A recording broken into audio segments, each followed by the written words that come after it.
levantar el proyecto.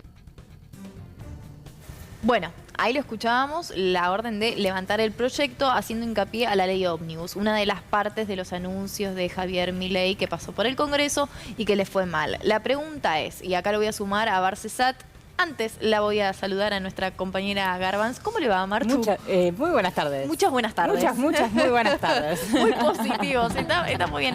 Dicen que hay luna nueva y que hay que ser, muy positivos. Barcesat, ¿hay alguna posibilidad de que este DNU finalmente vaya para atrás en cuanto a las cautelares que se pidieron? Bueno, hay una situación anómala con este DNU. Recordemos que estaba incluido su ratificación en uno de los artículos de la ley ómnibus, que fue retirado. Es decir, ya no existe la petición presidencial que contempla, entre otros aspectos, la ratificación del DNU. El DNU se retrasó en su tratamiento por una actitud evidentemente maliciosa de la presidenta de la Cámara de Senadores, es decir, Victoria Villarroel, que trabó la convocatoria a debate del Senado, que es el primero que tiene que darle tratamiento a estos decretos excepcionales. Bueno, la pregunta sería, ¿en qué quedó el DNU si han retirado el proyecto de ley que lo ratifica? Claro. Es decir, esto ya murió. Pero evidentemente hay que aguardar un pronunciamiento expreso, por lo menos así lo consideraría, de parte del Congreso de la Nación, de ambas cámaras, que creo que no tiene que tener más que dos artículos. El artículo primero diría: declárase la nulidad absoluta y manifiesta del decreto 70/2023 por su inconstitucionalidad, artículos 99, inciso tercero, segundo párrafo, y artículo 36 de la Constitución Nacional, punto aparte, artículo 2, comuníquese. Nada más. No hay que ingresar en el debate sobre si las medidas que están contenidas en este decreto son razonables o no. O sea, no entrar en el punto por punto. No entrar en el punto por punto porque no supera el decreto el primer escalón del control de constitucionalidad, que es el control de legalidad, es decir, órgano competente y procedimiento adecuado.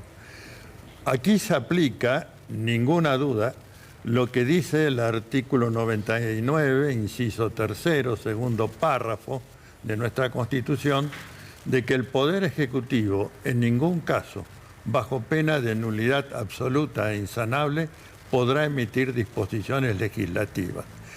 El siguiente párrafo excepciona este principio general diciendo cuando hay circunstancias que impiden seguir el tratamiento y debate normal de las leyes de la nación, puede emitir. Bueno, digamos primero, no había ninguna circunstancia de necesidad y urgencia y circunstancia excepcional que impidiera el debate normal, porque estaba ya en funcionamiento el Congreso. Anunció él en el discurso del día 10 de diciembre que lo iba a convocar de inmediato a sesión extraordinaria y se descolgó con esto 5 días después, Claro. Volviendo atrás sobre sus propias palabras, cosa que yo creo que es el símbolo de la gestión esta. Se dice una cosa, se hace otra, se vuelve no, para atrás. Es tremenda la cantidad de falsedades en que ha incurrido.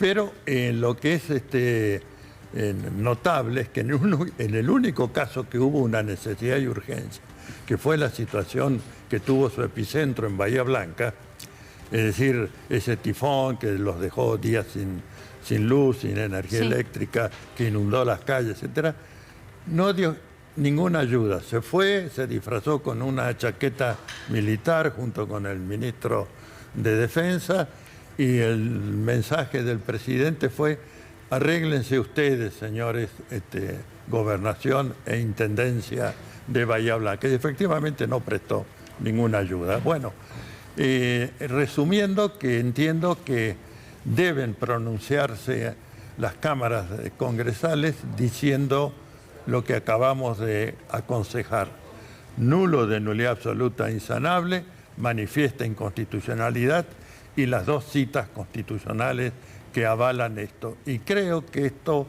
se corresponde también con la necesidad de señalar de que el Congreso va a preservar sus incumbencias constitucionales. Es decir, que no se va a dejar usurpar las atribuciones que la Constitución le confiere, teniendo en cuenta el texto constitucional. Recordemos que es el primero de los 3 poderes del gobierno federal que regula, que allí está la representación del pueblo, de la nación y de las provincias como tales.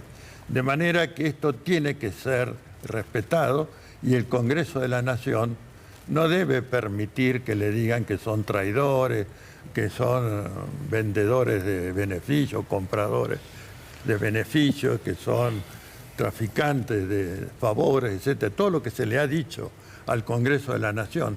Entiendo que debe traérselo al presidente al Congreso de la Nación en procedimiento de enjuiciamiento y remoción, que es lo que prevé nuestra Constitución. Es decir, nada fuera de la Constitución lo que estamos pregonando, sino que frente a un mal desempeño, ostensible mal desempeño, y la posible comisión de delitos, porque esto, en la medida que afecta la vida constitucional y el orden democrático, bueno, entra en el título 10 del Código Penal de la Nación Argentina. De modo que esto es lo que el pueblo institucionalmente debe hacer valer para preservar la institucionalidad. 40 años de democracia estábamos festejando y se tira por la borda en un santiamén. Esto no puede seguir así. Además, la situación de anomia, nadie sabe qué pasa, deja de pasar. No, y aparte esto también que veníamos, que lo hablamos antes, de las prepagas, esto de que todo el mundo puede hacer lo que quiere con el bolsillo de la gente, que nadie puede frenar, que no es ilegal, que que puedo decirte te aumento hoy el 30 y hoy mañana nos levantamos y entre los empresarios nos llamamos por teléfono y se llamaron entre las prepagas y dicen, ¿saben qué? Vamos a aumentar todos el 40, vamos, aumentamos el 40 y que nadie pueda decir absolutamente nada. Y que encima si salís a reclamar a la calle, te tiran gas pimienta, te pegan con barrote y te tenés que ir a tu casa porque si no vas en cana. Bueno, están comenzando una serie de acciones de amparo, declaraciones de inconstitucionalidad, acciones por lesión enorme por estos aumentos. Todavía no hay pronunciamientos, yo diría, que marquen una senda irreversible de nulificación, pero es importante que ya varios tramos hayan sido objetados por los jueces y obviamente se está esperando un pronunciamiento de la Corte Suprema que tiene planteos de las provincias, porque son de competencia originaria de la Corte, donde se reclama la declaración de nulidad absoluta e insanable de este malhadado decreto.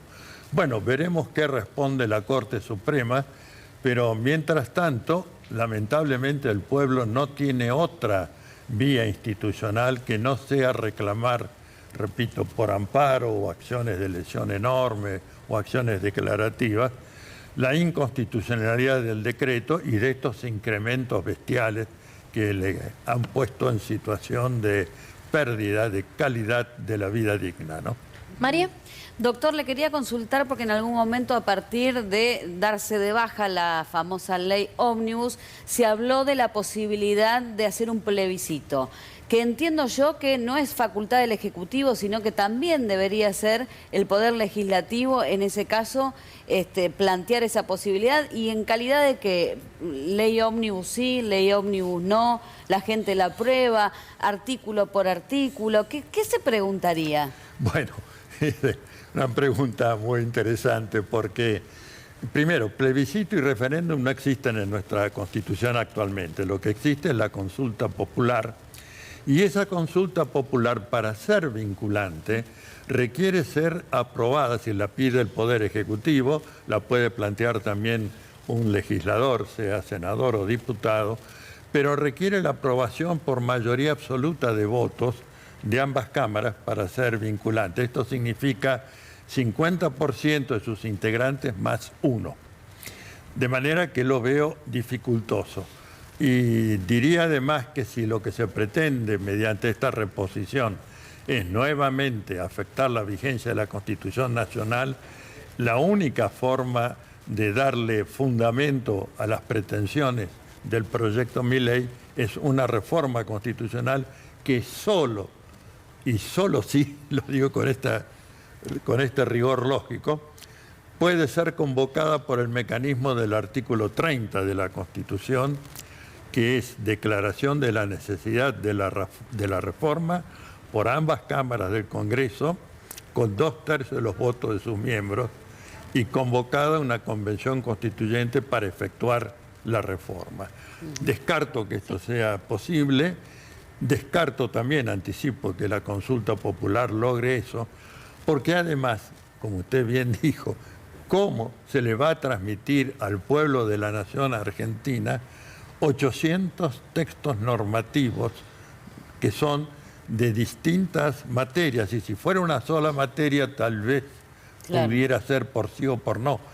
Pero 800 dispositivos normativos Claro. que derogan, que total, parcialmente, que introducen nuevos textos, etcétera, es absolutamente inconstitucional.